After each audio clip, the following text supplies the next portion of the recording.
Selamat pagi, Shalom. Puji Tuhan. Majelis Gereja mengucapkan selamat datang dan selamat berbakti kepada semua warga jemaat dan para tamu yang beribadah di GKJ Blulor. Ibadah Minggu Palem tanggal 2 April 2023 menggunakan liturgi leksionari baku dengan tema ibadah rela berkorban bukan mencari aman, yang akan dilayani oleh Pendeta Didik Yulianto SSI Teol dari GKJ Semarang Barat. Jemaat dimohon berdiri. Kita akan melambaikan daun palem sambil memuji Tuhan dari Kidung Jemaat 293 bait 1 dan 2. Puji Yesus.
Saudara yang dikasihi Tuhan, mari bersama kita memasuki ibadah hari ini dengan pengakuan bahwa pertolongan kita adalah dari Tuhan yang menciptakan langit dan bumi. Kasih karunia dan damai sejahtera dari Allah Bapa kita dan dari Tuhan Yesus Kristus kiranya menyertai saudara sekalian.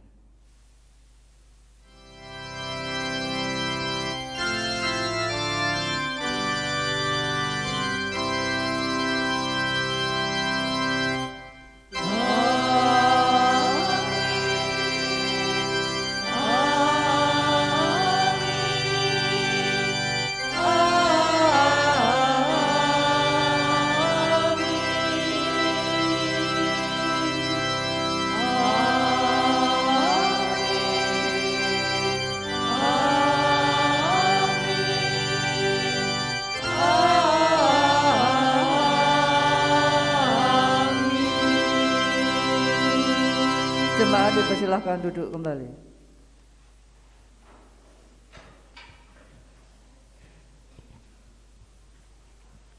Saudara-saudara yang dikasihi Tuhan, pada hari ini kita bersyukur karena Tuhan berkenan mengundang kita untuk bersama-sama mengikuti kebaktian pada pagi ini. Sebagai nats pembimbing bagi kita untuk memasuki ibadah hari ini diambil dari Mazmur pasal 31 ayat 8 dan 9 yang demikian. Aku akan bersorak-sorak dan bersukacita karena kasih setiamu, sebab engkau telah menilik sengsaraku, telah memperhatikan kesesakan jiwaku, dan tidak menyerahkan aku ke tangan musuh, tetapi menegakkan kakiku di tempat yang lapang. Jemaat yang terkasih, mari kita memuji Tuhan dari PKJ 263, bait 1, 2, dan 3. Yesus Kristus, kehidupan dunia.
Bersama kita akan masuk dalam pengakuan dosa.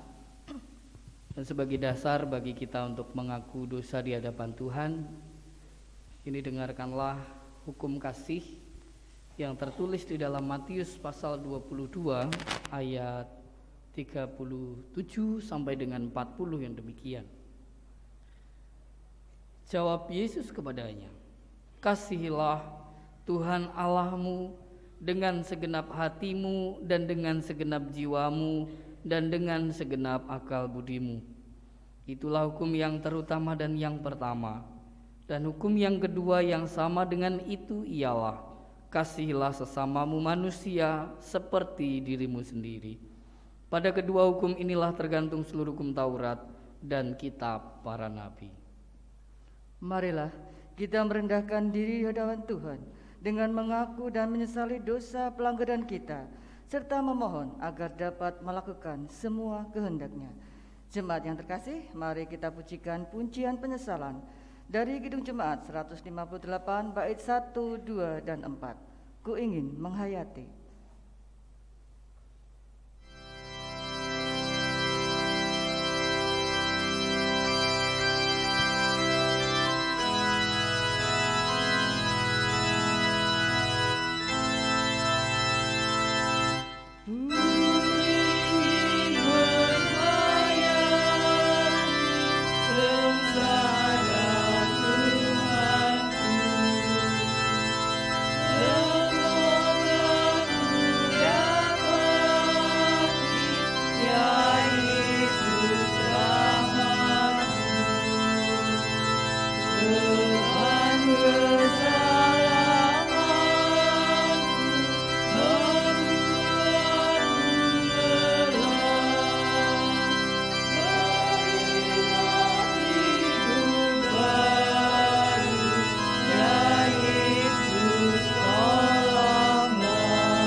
Saudara-saudara, kami undang untuk bangkit berdiri.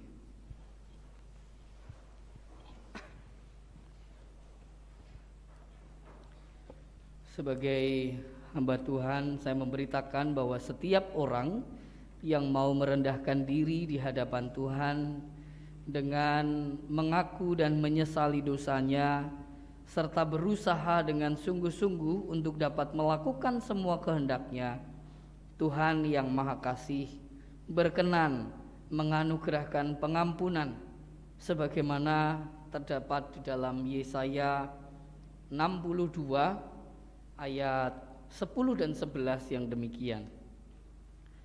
Berjalanlah melalui pintu-pintu gerbang, persiapkanlah jalan bagi umat, bukalah jalan raya, singkirkanlah batu-batu, tegakkanlah panji-panji untuk bangsa-bangsa. Sebab inilah yang telah diperdengarkan Tuhan sampai ke ujung bumi. Katakanlah kepada putri Sion, sesungguhnya keselamatanmu datang. Sesungguhnya mereka yang menjadi upah jeripayahnya ada bersama-sama dia, dan mereka yang diperolehnya berjalan di hadapannya. Demikianlah berita anugerah dari Tuhan. Mari kita menyanyikan lagu Salam Damai sambil posisi kita masih tetap berdiri di tempat. sambil mengatupkan kedua tangan kita sambil menengok ke kanan dan ke kiri ataupun ke belakang sebagai salam kepada saudara-saudara kita. Salam damai.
Mari kita pujikan nyanyian syukur dari Kidung Jemaat 400 bait 1 dan 3. Kudaki Jalan Mulia.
Jemaat dipersilahkan duduk kembali.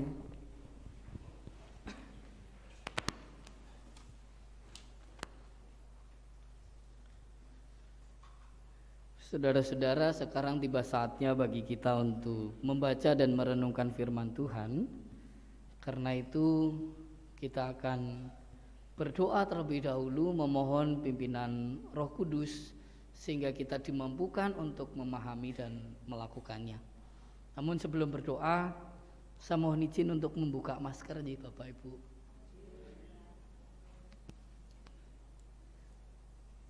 Matur nuwun. Matur nuwun sudah diizinkan. Mari kita berdoa. Bapa di dalam surga, kami bersyukur Engkau berkenan mengundang kami. Pagi ini kami beribadah kepadamu. Terlebih kami mengucap syukur karena saat ini Engkau memberi kesempatan bagi kami untuk membaca dan merenungkan firman-Mu. Karena itu urapilah kami dengan kuasa Roh-Mu yang kudus, sehingga kami semua dimampukan untuk memahami dan mentaati sabda-Mu. Terlebih hamba-Mu yang Kau pilih untuk menyampaikan firman pada saat ini, penuhilah dengan hikmat, kekuatan, dan kuasa dari surga, sehingga Engkau mampukan untuk hamba-Mu ini dapat menyampaikan firman-Mu dalam kebenaran, sehingga melalui pewartaan firman pada pagi ini, Tuhan dimuliakan dan jemaat-Mu diberkati. Engkau berkati lektor yang akan membacakan, sehingga mereka boleh membacakannya seturut dengan kehendak-Mu. Terima kasih Bapa, dalam nama Tuhan Yesus kami berdoa dan mengucap syukur. Amin.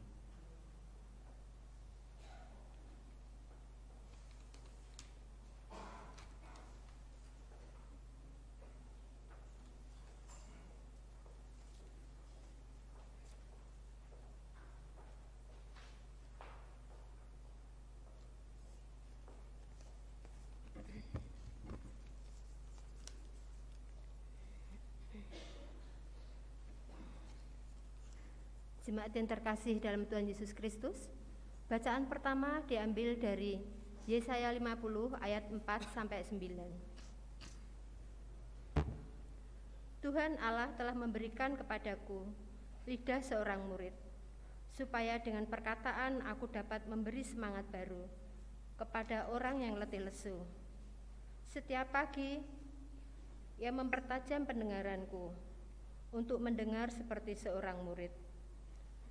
Tuhan Allah telah membuka telingaku, dan aku tidak memberontak, tidak berpaling ke belakang. Aku memberi punggungku kepada orang-orang yang memukul aku, dan pipiku kepada orang-orang yang mencabut janggutku. Aku tidak menyembunyikan mukaku ketika aku dinodai dan diludahi. Tetapi Tuhan Allah menolong aku. Sebab itu aku tidak mendapat noda. Sebab itu aku meneguhkan hatiku seperti keteguhan gunung batu, karena aku tahu bahwa aku tidak akan mendapat malu. Dia yang menyatakan aku benar telah dekat. Siapakah yang berani berbantah dengan aku? Marilah kita tampil bersama-sama. Siapakah lawanku berperkara? Biarlah ia mendekat kepadaku. Sesungguhnya Tuhan Allah menolong aku. Siapakah yang berani menyatakan aku bersalah? Sesungguhnya mereka semua akan memburuk seperti pakaian yang sudah usang. Ngengat akan memakan mereka. Demikianlah sabda Tuhan.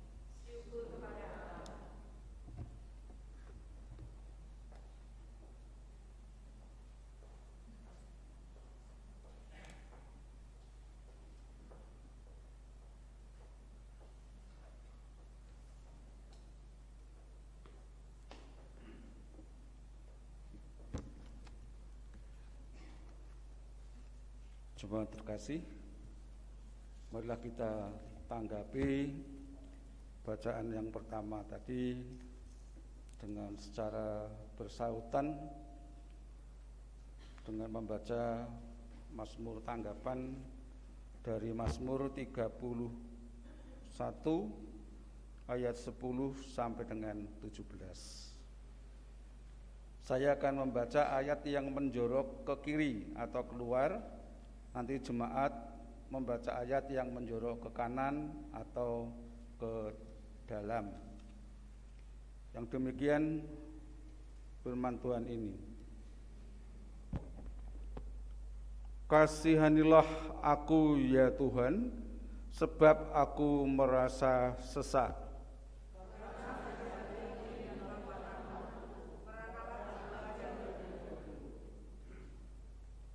Sebab hidupku habis dalam duka. Kekuatanku merosot karena sengsaraku. Di hadapan semua lawanku, aku tercela.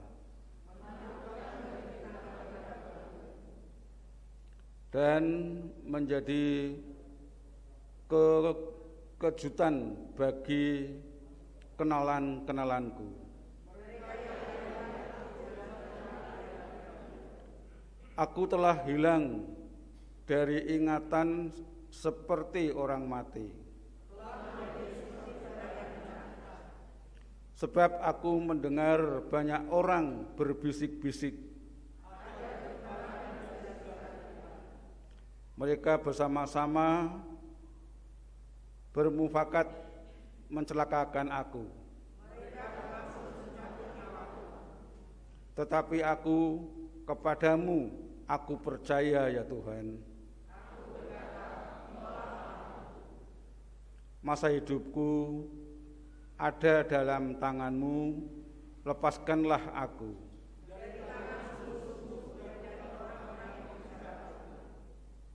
Buatlah wajah-Mu bercahaya atas hamba-Mu.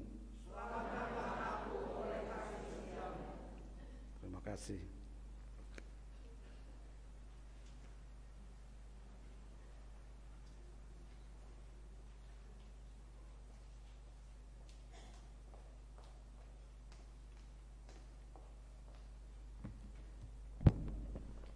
Jemaat yang terkasih, bacaan kedua diambil dari Filipi 2 ayat 5 sampai 11.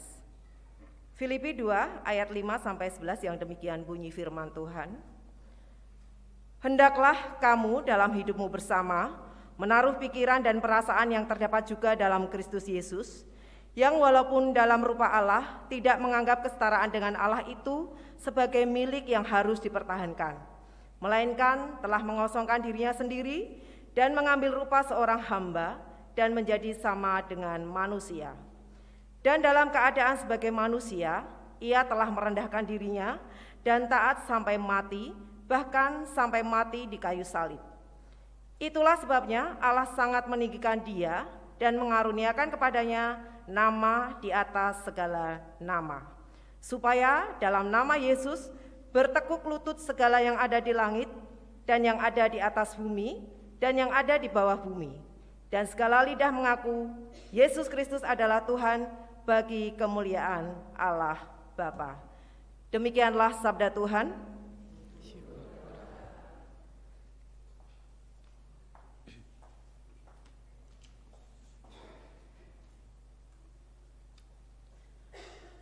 Kita lanjutkan dengan pembacaan Injil yang pada saat ini bacaan Injil diambil dari Injil Matius pasal 27 ayat 11 sampai dengan ayat 26.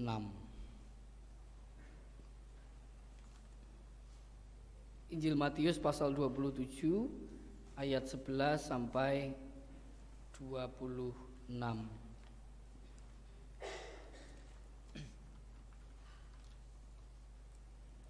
Saya akan membacakan untuk kita semua yang demikian.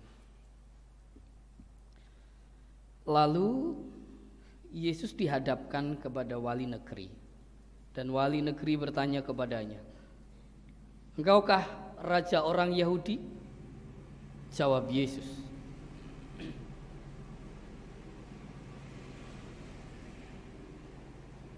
"Engkau sendiri mengatakannya." Tetapi atas tuduhan yang diajukan imam-imam kepala dan tua-tua terhadap dia, ia tidak memberi jawab apapun. Maka kata Pilatus kepadanya, "Tidakkah engkau dengar betapa banyaknya tuduhan saksi-saksi ini terhadap engkau?" Tetapi ia tidak menjawab suatu kata pun, sehingga wali negeri itu sangat heran. Telah menjadi kebiasaan bagi wali negeri untuk membebaskan satu orang hukuman pada tiap-tiap hari raya itu atas pilihan orang banyak. Dan pada waktu itu ada dalam penjara seorang yang terkenal kejahatannya yang bernama Yesus Barabas. Karena mereka sudah berkumpul di sana, Pilatus berkata kepada mereka, "Siapa yang kamu kehendaki kubebaskan bagimu, Yesus Barabas atau Yesus yang disebut Kristus?" Ia memang mengetahui bahwa mereka telah menyerahkan Yesus karena dengki. Kata Pilatus, ketika Pilatus sedang duduk di kursi pengadilan, istrinya mengirim pesan kepadanya, "Jangan engkau mencampuri perkara orang benar itu, sebab karena dia aku sangat menderita dalam mimpi tadi malam." Tetapi oleh hasutan imam-imam kepala dan tua-tua, orang banyak bertekad untuk meminta supaya Barabas dibebaskan dan Yesus dihukum mati. Wali negeri menjawab dan berkata kepada mereka, "Siapa di antara kedua orang itu yang kamu kehendaki kubebaskan bagimu?" Kata mereka, "Barabas." Kata Pilatus kepada mereka, "Jika begitu, apakah yang harus kuperbuat dengan Yesus yang disebut Kristus?" Mereka semua berseru, "Ia harus disalibkan," katanya. Tetapi kejahatan apakah yang telah dilakukannya? Namun mereka semakin keras berteriak, "Ia harus disalibkan." Ketika Pilatus melihat bahwa segala usaha akan sia-sia, malah sudah mulai timbul kekacauan, ia mengambil air dan membasuh tangannya di hadapan orang banyak dan berkata, "Aku tidak bersalah terhadap darah orang ini. Itu urusan kamu sendiri." Dan seluruh rakyat itu menjawab, "Biarlah darahnya ditanggungkan atas kami dan atas anak-anak kami." Lalu ia membebaskan Barabas bagi mereka, tetapi Yesus disesahnya, lalu diserahkannya untuk disalibkan. Demikianlah Injil Yesus Kristus. Berbahagialah mereka yang mendengarkan firman Allah dan yang memeliharanya. Hosiana.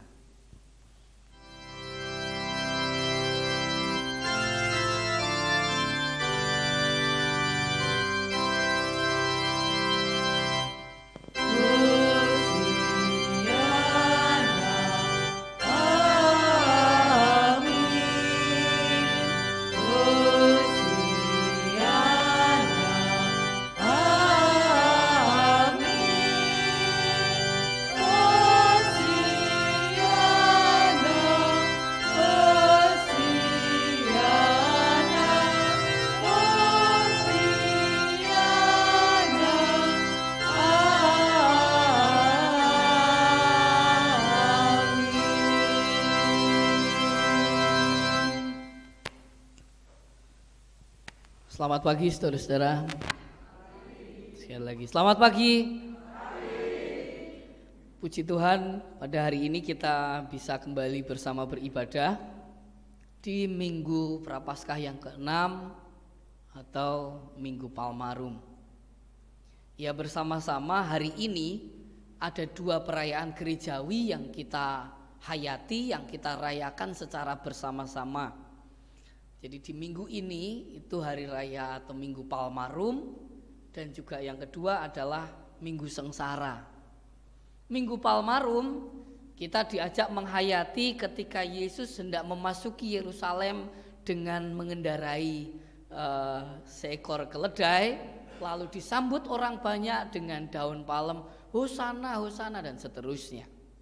Sedangkan Minggu Sengsara kita diajak menghayati titik di mana saat itulah Yesus didok untuk menerima hukuman mati gitu. Didok untuk menerima hukuman keputusan tentang hukuman disalibkan. Nah, karena ada dua hal yang akan dimaknai dalam minggu ini, lalu kemudian kita mencoba melihat dari bacaan-bacaan Alkitab hari ini, kok tidak ada sama sekali kata-kata palem gitu ya, atau cerita tentang palmarumnya kok tidak dimunculkan. Nah, hal ini disebabkan karena LPP Sinode memang mengajak kita tahun ini memusatkan perhatian, memfokuskan penghayatan kita itu pada Minggu Sengsaranya. Walaupun Minggu Palmarumnya tidak serta-merta terus kita abaikan gitu ya. Itu tidak penting, bukan demikian. Itu juga penting. Dan tadi sudah kita hayati dengan melambai-lambaikan daun palem. Tetapi bahwa di dalam penghayatannya kita diajak memfokuskan, memusatkan perhatian kita pada minggu sengsaranya. Dan kita juga melihat bahwa minggu sengsara Yesus diserahkan oleh para imam kepala dan tua-tua Yahudi kepada Pilatus untuk dijatuhi hukuman salib atau mati. Nah, Ibu Bapak, saudara dan saudara, kalau kita memperhatikan bacaan kita hari ini, terutama di bacaan Injil, berdasarkan bacaan itu kita diperlihatkan tentang model-model hidup manusia. Ada beberapa orang yang ternyata memiliki model kehidupan yang berbeda-beda. Yang pertama kita melihat tokoh Pilatus. Di dalam percakapannya dengan Yesus, di dalam menghadapi peristiwa ketika Yesus diserahkan kepadanya, Pilatus ini di awal-awal ia berusaha untuk menggunakan kekuasaannya sebagai wali negeri untuk memberi keputusan yang bijak. Ketika ditanya, "Kamu raja orang Yahudi ya?" Yesus hanya menjawab, "Engkau sendiri yang mengatakan." Terus gimana tanggapanmu tentang tuduhan-tuduhan ini tadi? Ternyata Yesus tidak menjawab apa-apa. Pilatus merasa saya tidak menemukan kesalahan nih.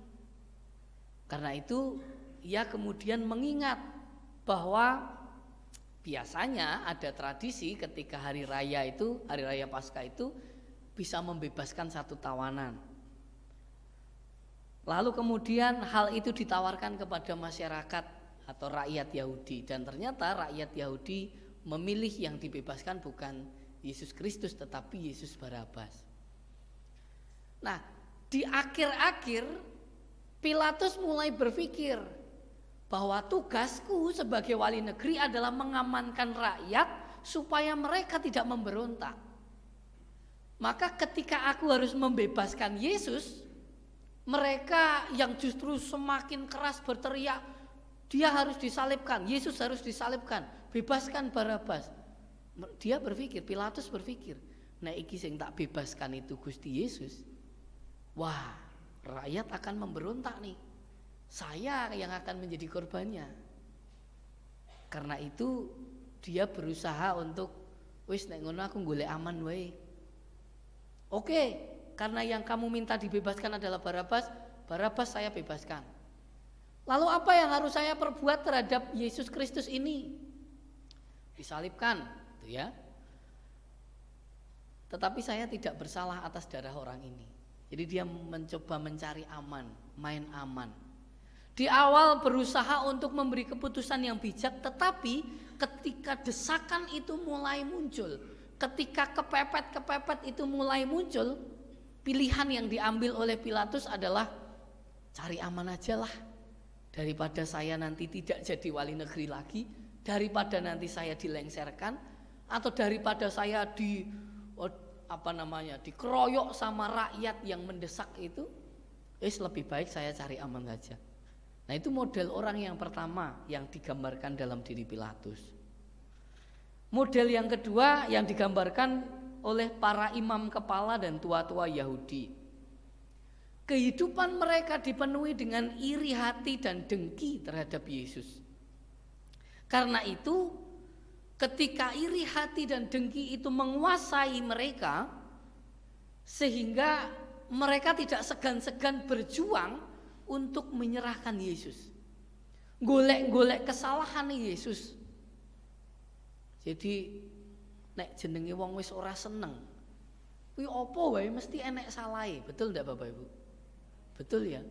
Melakukan yang baik aja ada yang tetap ada titik ono wae salahe gitu. Apalagi melakukan yang salah. Makanya kadang-kadang orang itu kalau sudah dikuasai iri hati, dikuasai dengki, tidak senang dengan orang lain, wis isine mesti golek-golek kesalahannya orang. Dan seperti itulah yang digambarkan oleh para imam kepala dan tua-tua Yahudi. Mereka dipenuhi dengan iri hati, dengki, dan tidak senang dengan Yesus. Maka ia berusaha golek-golek kesalahan Yesus dan juga berusaha mengorbankan Yesus. dia harus dimatikan nih daripada membuat kita tidak tenang. Nah, itu model yang kedua. Dan model yang ketiga yang ditunjukkan dalam diri Yesus Kristus. Ibu bapak, saudari dan saudara, kita melihat dalam percakapan tadi bahwa ketika Yesus bercakap dengan Pilatus, Yesus tidak berusaha membela diri. Ketika ia, bagaimana tanggapanmu terhadap kesaksian tuduhan-tuduhan itu tadi? Tidak memberi jawab apa-apa. Aku punya kesempatan untuk membebaskanmu, jelaskan sesuatu. Tidak menjelaskan apa-apa. Dia tidak berusaha membela diri, merasa diri benar, walaupun sebenarnya dia ya memang benar, memang tidak ada kesalahan. Tetapi ia merendahkan diri, tidak berusaha membela diri. Ia justru merelakan diri, aku mau berkorban demi rekonsiliasi yang kekal, demi keselamatan bagi dunia ini, demi kebaikan bagi dunia ini. Dan ini adalah model yang luar biasa, model kehidupan yang luar biasa, di mana ia menunjukkan keteladanan hidup merendahkan diri, hidup yang mau berkorban demi orang lain, demi keselamatan panjenengan dan saya. Ia ketika menjadi manusia, ia berusaha taat menuju kepada salib. Wah, ini adalah sebuah model yang luar biasa. Dan bukankah dari bacaan kita tadi juga diceritakan, dijelaskan bahwa dalam bacaan yang pertama tadi dari Yesaya tentang hamba yang taat gitu ya. Yesus ini juga menunjukkan ketaatannya. Demikian pula pesan Paulus di dalam Filipi tadi, hendaklah dalam hidupmu bersama menaruh pikiran dan perasaan yang terdapat dalam Kristus. Lah seperti apa toh Kristus yang dia sebagai manusia yang dalam dirinya sebenarnya serupa dengan Allah, dia tidak mempertahankan itu sebagai milik yang harus ya digenggam, ugemi banget gitu. Justru ia berkenan merendahkan diri, menjadi sama dengan manusia, untuk taat sampai mati, bahkan mati di kayu salib. Dan itu adalah teladan yang luar biasa. Nah, dari sini ada 3 model tadi. Kira-kira panjenengan memilih untuk meneladan yang mana? Kalau kita diperlihatkan 3 model kehidupan tadi, orang yang hanya main aman, orang yang dipenuhi dengan iri hati dan dengki, lalu di sini dia yang justru rela berkorban, merendahkan diri, taat sampai mati demi kebaikan orang lain. Saya yakin pasti panjenengan dan saya jelas kami akan meneladan Gusti Yesus. Amin Bapak Ibu. Amin. Masalahnya bagaimana menumbuhkan itu? Bagaimana caranya kita mau untuk berani berkorban demi orang lain? Di saat gawan bayinya kita sebagai manusia itu pengennya menang dewe. Lalu bagaimana bisa kita menumbuhkan kemauan untuk aku gelem berkorban demi kita semua. Aku gelem merendahkan diri walaupun sakjane aku ora salah. Gimana itu bisa kita hidupi ketika gawan bayinya manusia itu pengennya menang dewe. Nah, karena itu kita belajar dari Tuhan Yesus bahwa ada sesuatu dasar yang dihidupi, yang menguasai Yesus Kristus. Kira-kira apa? Saya akan menawarkannya, menjelaskannya dengan sebuah lagu yang dipopulerkan oleh Denny Caknan. Ini di streaming enggak ya? Kalau di streaming terus Mas Denny Caknan melihat tayangan ini, salam hormat. Saya ngefans. Lagunya kurang lebih begini. Anane mung tresno kalih welasku. Ada yang tahu? Anane mung iki sing tak duweni, toyo-toyo ganduli, toyo-toyo nangisi, kesandung-sandung aku maksane hatimu, dan seterusnya. Nah, Ibu Bapak saudara-saudara, sedikit penggalan lagu ini mau menunjukkan bahwa cinta dan belas kasih itu akan mendorong seseorang untuk memberikan dirinya bagi orang lain yang dicintai. Cinta dan belas kasih itu akan mendorong seseorang untuk memperhatikan orang lain, mempedulikan orang lain, bahkan mengutamakan orang lain daripada dirinya. Walaupun dalam lagu itu akhirnya cinta dan belas kasih itu tidak mendapat respon yang positif gitu ya. Tetapi yang bisa kita pelajari adalah Tuhan Yesus pun dalam dirinya dipenuhi dengan cinta dan belas kasih kepada dunia ini, kepada panjenengan dan saya. Karena itu ia mau untuk berkorban demi panjenengan. Kalau Tuhan itu tidak mencintai panjenengan, tidak berbelas kasih pada panjenengan dan saya, nggak mungkin dia mau untuk disalib. Tetapi karena dia punya cinta dan belas kasih, karena yang menguasai hatinya adalah cinta dan belas kasih, maka dia rela berkorban. Dia tidak mencari aman seperti Pilatus. Dia tidak dikuasai oleh iri hati dan dengki seperti para imam kepala dan tua-tua. Tetapi ia dipenuhi oleh cinta dan belas kasih, yang itu mendorongnya untuk aku mau berkorban karena aku mencintai dunia ini, karena aku mencintai panjenengan dan saya gitu. Ia mau merelakan diri demi kebaikan saya dan panjenengan. Sebetulnya yang butuh diselamatkan itu siapa toh? Kita. Tetapi kenapa dia yang repot-repot menyelamatkan kita? Karena dia cinta dengan panjenengan dan saya. Dia tahu kita nggak mampu menyelamatkan diri. Karena itu dia merelakan diri berkorban untuk panjenengan dan saya. Nah, saudara-saudara, saya kira ini hal yang sederhana, tetapi tidak bisa dilakukan hanya sekali. Harus terus menjadi budaya dalam kehidupan kita. Biarlah kehidupan kita, hati kita, hidup kita ini, kuasailah dengan cinta dan belas kasih seperti Kristus. Sehingga apa yang kita lakukan terhadap orang lain bukan berusaha mencari aman, bukan berusaha untuk golek menangi dewe, mencari keuntungan sendiri, bukan berusaha mengorbankan orang lain, tetapi bagaimana kita justru mau berkorban demi orang lain. Dan itu bisa kita tumbuhkan, itu bisa kita lakukan ketika dalam hati kita, dalam hidup kita dipenuhi oleh cinta dan belas kasih. Sebagai contoh sederhana dalam hidup berkeluarga, kadang-kadang orang tua kan berpikir ketika anaknya sakit, waduh, nek iso mbok ojo anakku sing loro, aku wae. Kadang kan berpikirnya begitu. Kenapa begitu? Kenapa orang tua kok berpendapatnya seperti itu? Karena dia cinta kepada anaknya.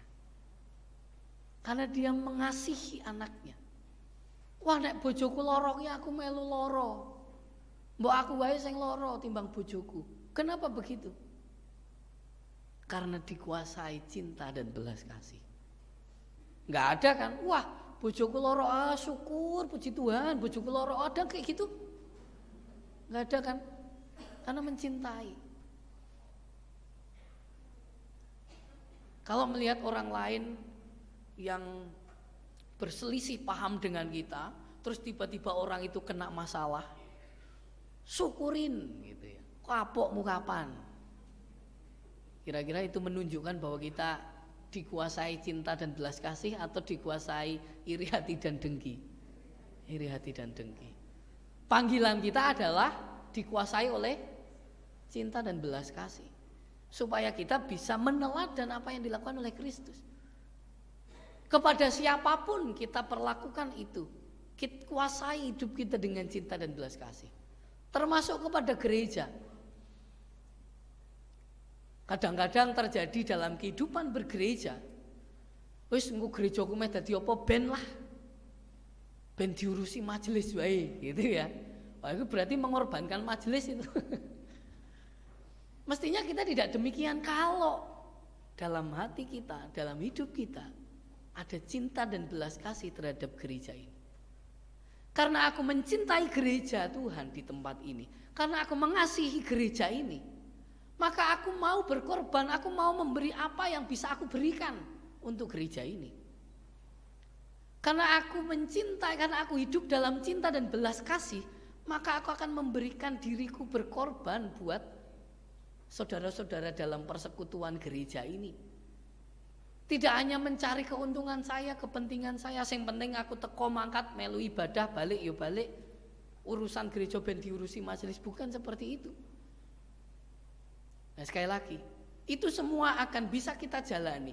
Rela berkorban itu hanya bisa kita jalani kalau di dalam hati kita, di dalam hidup kita dikuasai oleh cinta dan belas kasih. Karena itu saudara-saudara, kuasailah hidup panjenengan dengan cinta dan belas kasih. Anane mung tresno kale welasku, anane mung iki sing tak duweni, toyo-toyo ganduli, toyo-toyo nangisi, kesandung-sandung aku maksane hatimu. Kuasailah diri panjenengan dan saya dengan tresno dan welas. Amin. Saat teduh untuk kita.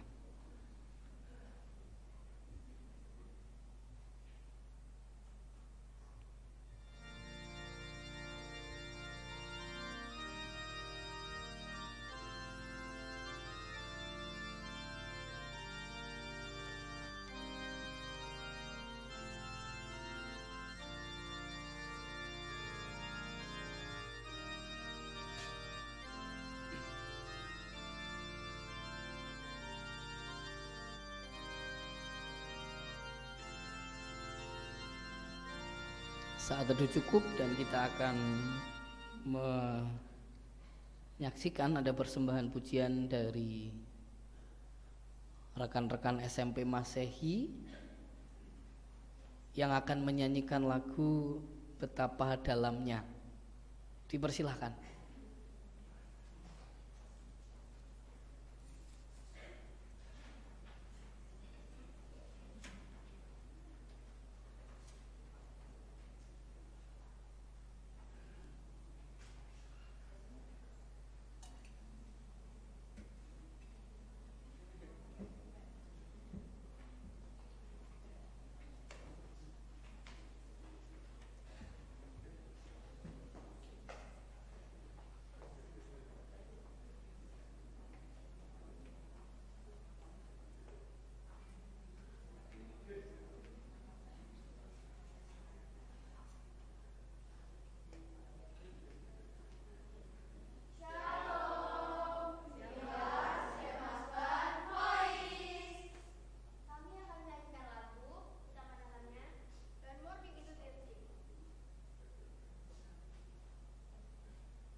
Jemaat dimohon berdiri dan kepal saya atau apa-apa saya kita tempelkan di sebelah dada sebelah kiri.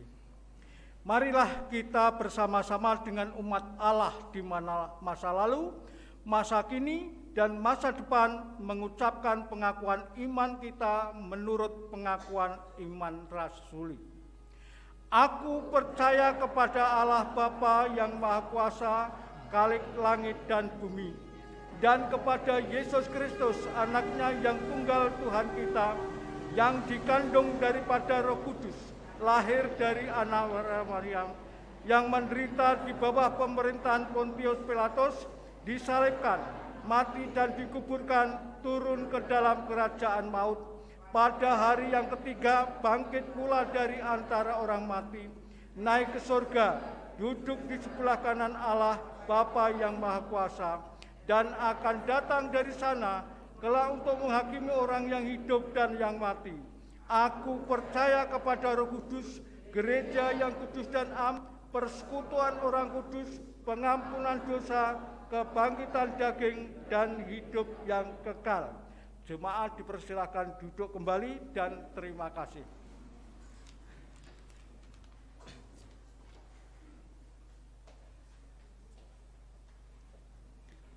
Mari kita menyatukan hati untuk menaikkan doa syafaat.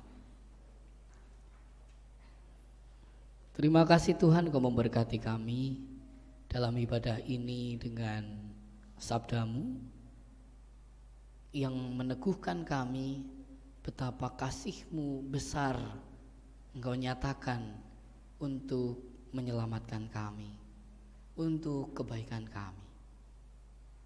Kiranya firman-Mu menginspirasi kami, dan Roh-Mu yang kudus memampukan kami untuk kami dapat mewujudkannya dalam kehidupan kami, sehingga kami sebagai orang-orang yang telah Engkau selamatkan, yang telah Engkau tebus, kami pun dimampukan untuk hidup ini dikuasai dengan cinta dan belas kasih, sehingga kami dimampukan untuk meneladan apa yang dilakukan oleh Yesus yang rela berkorban demi kebaikan dan keselamatan dunia ini.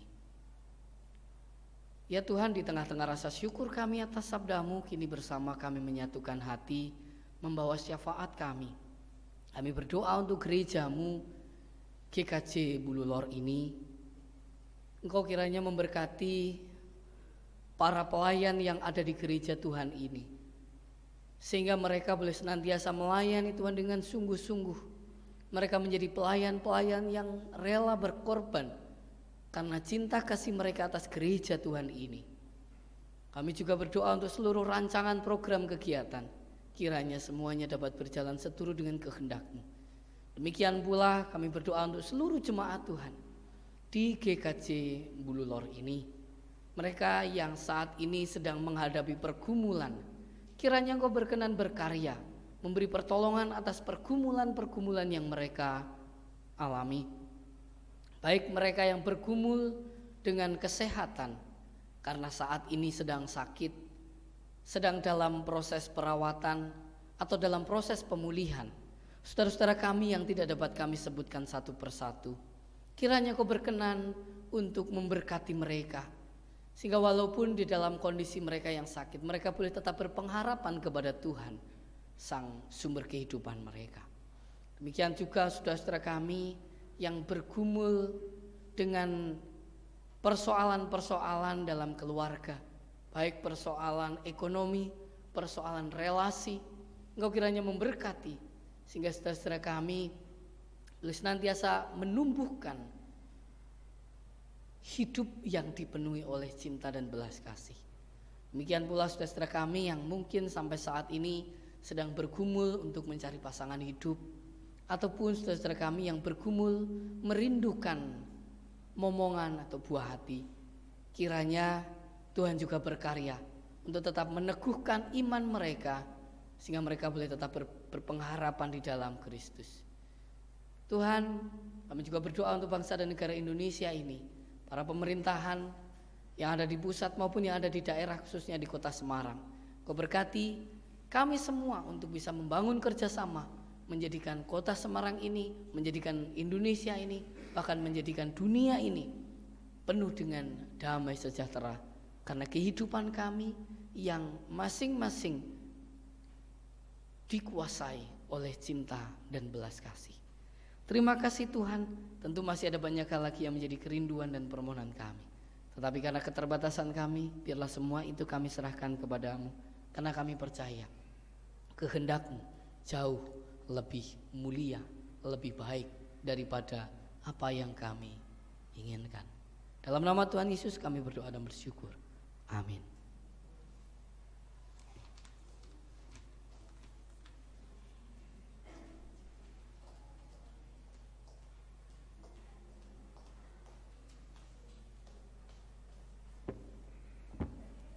Jemaat yang terkasih, tiba saatnya kita akan mengaturkan persembahan untuk Tuhan.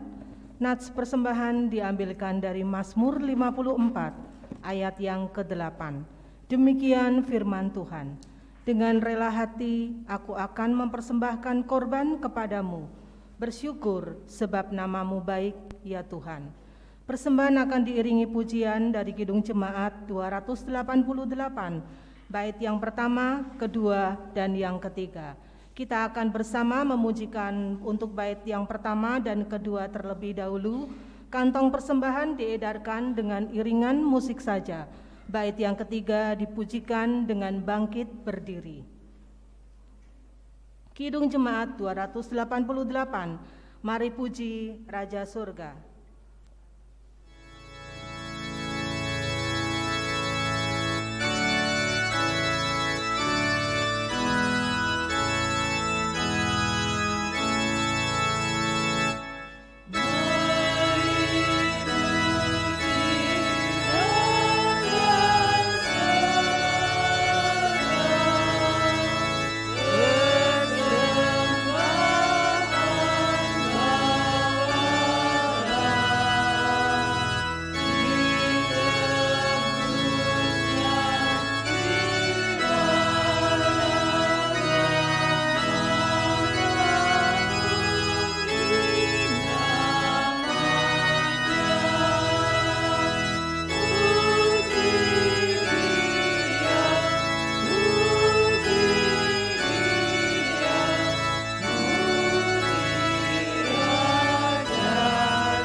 Jemaat dipersilakan bangkit berdiri.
Mari kita menghadap Tuhan di dalam doa.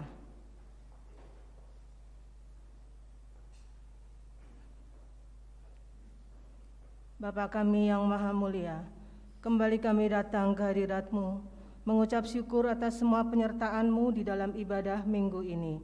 Terima kasih buat firman yang sudah kami terima pada saat ibadah ini, yang disampaikan oleh Bapak Pendeta Didi Yulianto SSI. Kiranya firman ini dapat menjadi berkat rohani dan kami mampu menjalankan firman-Mu dalam kehidupan kami sehari-hari.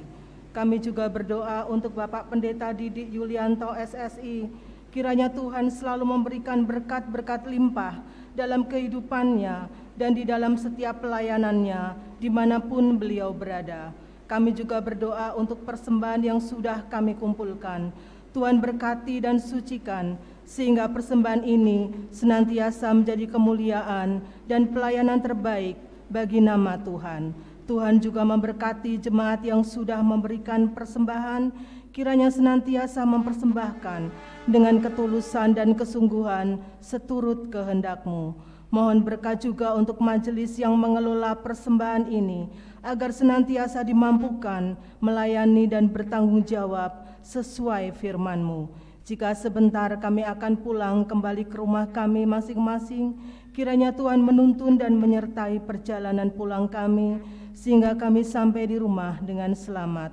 Bapa, berkati rumah ibadah yang akan kami tinggalkan. Engkau menjauhkan dari segala mara bahaya dan segala yang tidak berkenan di hadapan-Mu. Seluruh doa ini kami naikkan ke hadirat-Mu Tuhan. Ampuni dosa dan kesalahan kami. Dan kami juga hendak berdoa seperti yang Tuhan Yesus ajarkan. Doa Bapa kami. Bapa kami yang ada di surga, dikuduskanlah nama-Mu, datanglah kerajaan-Mu, jadilah kehendak-Mu di bumi seperti di surga. Berikanlah kami pada hari ini makanan kami yang secukupnya, dan ampunilah kami akan kesalahan kami, seperti kami juga mengampuni orang yang bersalah kepada kami. Dan janganlah membawa kami ke dalam pencobaan, tetapi lepaskanlah kami daripada yang jahat. Karena Engkaulah yang mempunyai kerajaan dan kuasa dan kemuliaan sampai selama-lamanya. Amin. Jemaat dipersilakan duduk kembali.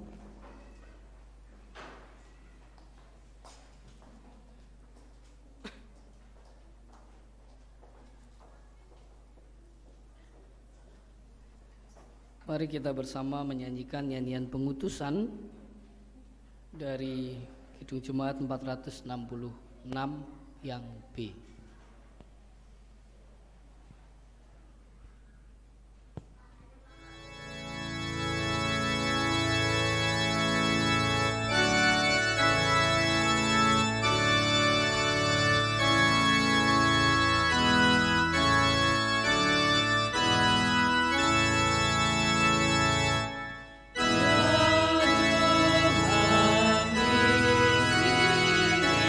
Hidup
Saudara-saudara, kami undang untuk bangkit berdiri dan bersama kita akan menerima berkat Tuhan.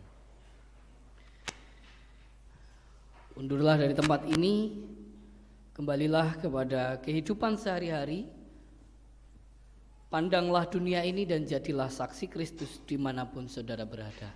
Sekarang bukalah hati dan terimalah berkat-Nya. Tuhan memberkati saudara dan melindungi saudara. Tuhan menyinari saudara dengan wajah-Nya dan memberi saudara kasih karunia. Tuhan menghadapkan wajah-Nya kepada saudara dan memberi saudara damai sejahtera. Amin.